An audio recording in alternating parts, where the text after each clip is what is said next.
নমস্কার, সবাইকে স্বাগত বৃষ্টি সুখের আরও একটা প্রেজেন্টেশনে। আজকে একটা পুচকি ব্লগ শেয়ার করছি, যেখানে কিনা আমি আমার বিয়ের মুকুট কিনতে গেছিলাম, সেই জায়গাটা আমি আজকে শেয়ার করছি।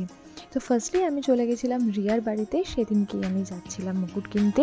তো তারপরে দেখলাম এই পুচকি সুন্দর দেখতে বিড়ালটা গ্যারেজে বসেছিল। আমার বিড়াল খুব একটা পছন্দ নয়, বাট এটা বেশ সুন্দর ছিল দেখতে।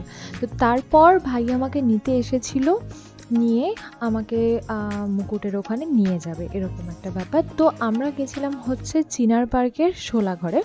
শোলাঘরের দুটো ব্রাঞ্চ আছে, দুটো না তিনটে, একটা হচ্ছে কুমোরটুলি আর একটা হচ্ছে চিনার পাড়, আর একটা জায়গা একটা মনে নেই, নাকি আরেকটা আর নেই, আমি জানি না ঠিক।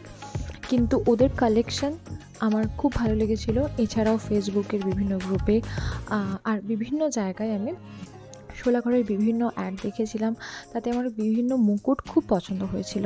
তবে যেহেতু আমি শুভশ্রী গাঙ্গুলির রূপটা রিক্রিয়েট করার চেষ্টা করছিলাম, তাই চাইছিলাম ওই রকম ধরনেরই কিছু একটা, মানে কোনো একটা মুকুট কিনতে। স্পেসিফিক কোনো মুকুট আমি ভাবিনি সেই জন্য। তো তারপর আমি গেছিলাম ঠিকই, কিন্তু শুভশ্রী গাঙ্গুলির যে মুকুটের ধরনটা ছিল সেইটা তখন অ্যাভেলেবেল ছিল না। তার এগেনস্টে আমার একটা মুকুট পছন্দ হলো, যেটা এইখানেই একটা ক্লিপ আছে মিমির মাথায়, সেই ক্লিপটার যে মুকুট সেটা আমি নিয়েছিলাম, আর সেটা নাকি লাস্ট পিস অ্যাভেলেবেল ছিল। এছাড়াও এখানে কিন্তু বর বউয়ের মানে মুকুট আর টোপরের সেট, কুলো তো দেখলেনই আপনারা, হলদির গয়না, এই সমস্ত জিনিস কিন্তু অ্যাভেলেবেল ছিল। তো আমি নিয়ে নিয়েছিলাম আমার শোলার মুকুটটা।